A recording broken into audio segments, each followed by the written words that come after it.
Ang mga pagbabagong ito ay maaring direktang makaapekto sa iyong benepisyo, bayarin at akses sa serbisyo.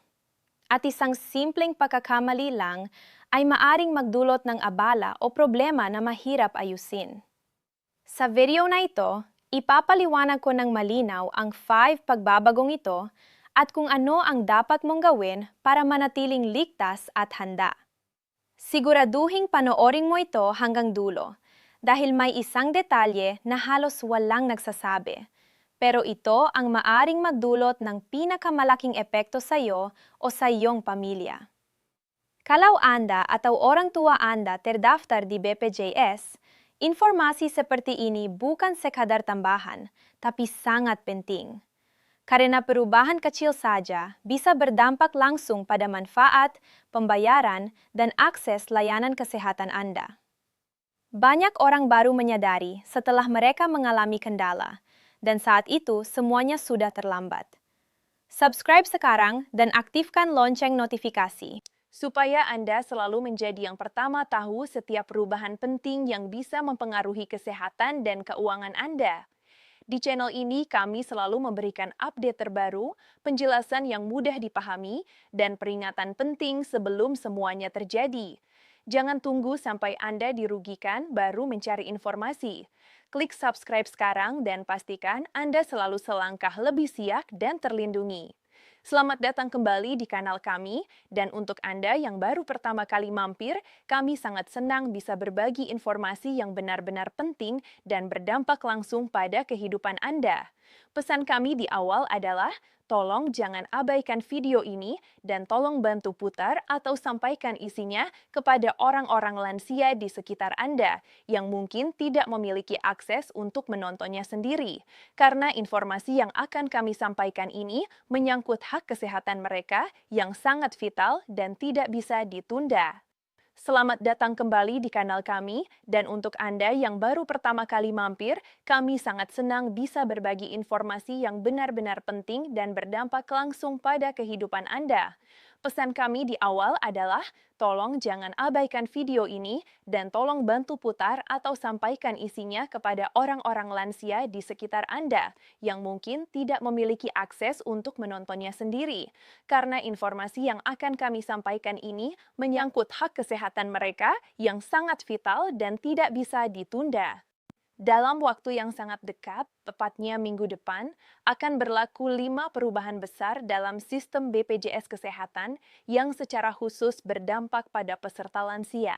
Perubahan-perubahan ini sudah lama dirancang oleh pemerintah bersama BPJS Kesehatan sebagai bagian dari reformasi besar sistem jaminan kesehatan nasional, namun sosialisasinya kepada masyarakat umum, terutama kepada para lansia yang mungkin tidak aktif di media sosial atau tidak rajin membaca berita, masih sangat terbatas.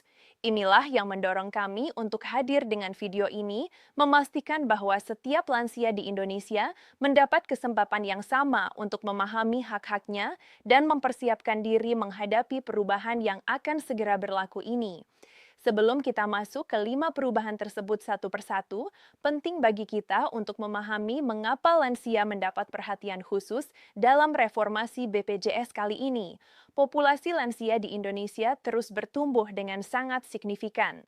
Data terkini menunjukkan bahwa jumlah warga berusia 60 tahun ke atas di Indonesia telah melampaui angka 30 juta jiwa dan terus bertambah setiap tahunnya. Kelompok usia ini memiliki kebutuhan layanan kesehatan yang jauh lebih tinggi dibandingkan kelompok usia lainnya.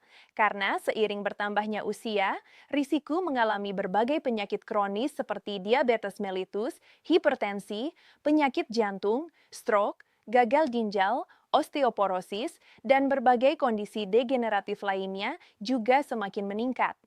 Kondisi ini membuat para lansia menjadi kelompok yang paling sering berinteraksi dengan sistem layanan kesehatan, dan oleh karena itu, setiap perubahan dalam sistem BPJS akan terasa dampaknya paling besar justru pada kelompok ini. Perubahan pertama yang akan berlaku minggu depan adalah pembaruan sistem pendataan dan verifikasi identitas peserta lansia dalam database BPJS Kesehatan. Selama ini, banyak lansia yang menghadapi masalah ketidakcocokan data antara yang tercatat di kartu BPJS dengan data di kartu tanda penduduk atau KTP elektronik mereka.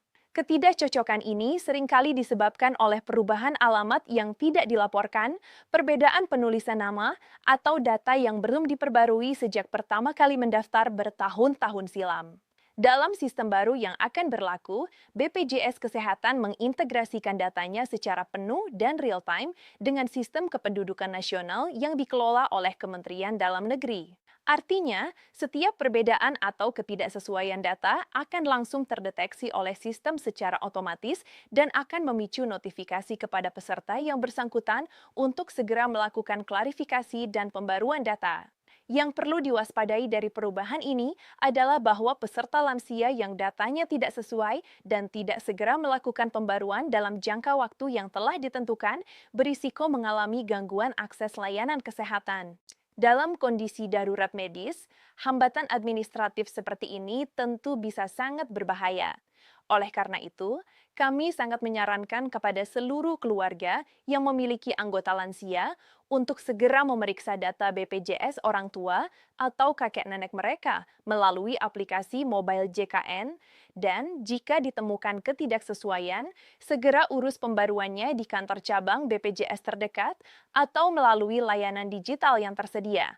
Jangan tunda hal ini, karena waktunya benar-benar sangat sempit, mengingat perubahan ini berlaku dalam hitungan hari. Perubahan kedua yang akan segera berlaku adalah pembaruan mekanisme pemberian layanan kesehatan untuk penyakit kronis yang banyak diderita oleh lansia. Sebelumnya, peserta lansia dengan kondisi penyakit kronis seperti diabetes, hipertensi, atau penyakit jantung perlu melakukan kunjungan rutin ke fasilitas kesehatan tingkat pertama atau FKPP setiap bulan untuk mendapatkan resep obat-obatan yang mereka butuhkan. Jangan tunda hal ini, karena waktunya benar-benar sangat sempit, mengingat perubahan ini berlaku dalam hitungan hari. Perubahan kedua yang akan segera berlaku adalah pembaruan mekanisme pemberian layanan kesehatan untuk penyakit kronis yang banyak diderita oleh lansia. Sebelumnya, peserta lansia dengan kondisi penyakit kronis seperti diabetes, hipertensi, atau penyakit jantung perlu melakukan kunjungan rutin ke fasilitas kesehatan tingkat pertama atau SKPP setiap bulan untuk mendapatkan resep obat-obatan yang mereka butuhkan. Sistem ini seringkali menjadi beban tersendiri bagi para lansia, terutama mereka yang memiliki keterbatasan mobilitas, tinggal jauh dari fasilitas kesehatan, atau tidak memiliki pendamping yang bisa mengantarkan mereka secara rutin.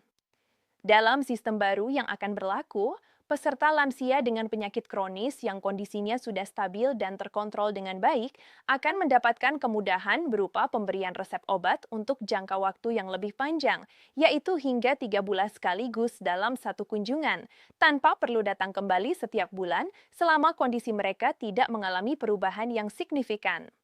Namun, ada syarat-syarat yang harus dipenuhi untuk bisa mendapatkan kemudahan ini. Dokter yang merawat harus memberikan penilaian bahwa kondisi pasien lansia tersebut memang sudah dalam keadaan stabil dan terkontrol. Selain itu, pasien tetap diwajibkan untuk melakukan kunjungan kontrol minimal 1 kali setiap 3 bulan untuk evaluasi kondisi kesehatannya. Namun, ada syarat-syarat yang harus dipenuhi untuk bisa mendapatkan kemudahan ini.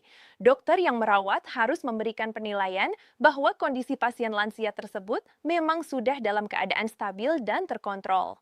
Selain itu, pasien tetap diwajibkan untuk melakukan kunjungan kontrol minimal 1 kali setiap 3 bulan untuk evaluasi kondisi kesehatannya. Obat-obatan yang tercakup dalam skema pemberian resep 3 bulan ini juga hanya terbatas pada obat-obatan yang masuk dalam daftar Formularium Nasional BPJS untuk penyakit kronis, sehingga tidak semua jenis obat bisa diberikan sekaligus dalam jumlah untuk 3 bulan. Meski demikian, perubahan ini tetap merupakan kemajuan yang sangat berarti bagi para lansia dan keluarga mereka karena akan sangat meringankan beban kunjungan rutin yang selama ini menjadi tantangan tersendiri. Perubahan ketiga yang tidak kalah pentingnya adalah pengenalan layanan kunjungan rumah atau home visit yang diperluas khusus untuk peserta lansia yang memiliki kondisi kesehatan tertentu yang membuat mereka sulit atau tidak memungkinkan untuk datang ke fasilitas kesehatan sendiri. Program kunjungan rumah oleh tenaga kesehatan dari SKTP ini sebenarnya sudah ada sebelumnya. Namun dalam regulasi baru yang akan berlaku minggu depan, cakupan dan standar layanan kunjungan rumah ini diperluas secara signifikan. Kini, kriteria lansia yang berhak mendapatkan layanan kunjungan rumah diperluas, sehingga lebih banyak peserta lansia yang bisa memanfaatkan fasilitas ini. Tidak hanya itu, jenis layanan yang bisa diberikan dalam kunjungan rumah juga diperluas, mencakup pemeriksaan fisik dasar, pengambilan sampel darah untuk pemeriksaan laboratorium tertentu, hingga edukasi kesehatan bagi pasien dan keluarganya. Untuk bisa mendapatkan layanan kunjungan rumah ini, keluarga atau pendamping lansia perlu mengajukan permohonan kepada SKTP tempat lansia tersebut terdaftar. Dokter atau tenaga kesehatan di SKTP kemudian akan melakukan penilaian apakah kondisi lansia tersebut memenuhi kriteria untuk mendapatkan layanan kunjungan rumah. Jika memenuhi syarat, jadwal kunjungan akan diatur sesuai dengan kebutuhan dan kemampuan tenaga kesehatan yang tersedia. Program ini tentu sangat membantu bagi lansia yang benar-benar sudah tidak mampu bepergian sendiri dan bagi keluarga yang mungkin memiliki keterbatasan waktu untuk selalu menemani orang tua mereka ke fasilitas kesehatan. Segera tanyakan kepada FKTP, tempat orang tua atau anggota keluarga lansia Anda terdaftar, apakah mereka sudah siap melaksanakan layanan kunjungan rumah yang diperluas ini sesuai regulasi baru.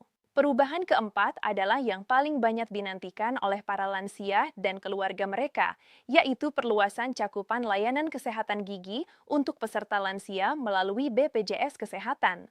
Selama ini, layanan kesehatan gigi yang ditanggung oleh BPJS sangat terbatas dan banyak kebutuhan perawatan gigi lansia yang tidak tercakup sehingga harus dibayar sendiri dengan biaya yang tidak murah.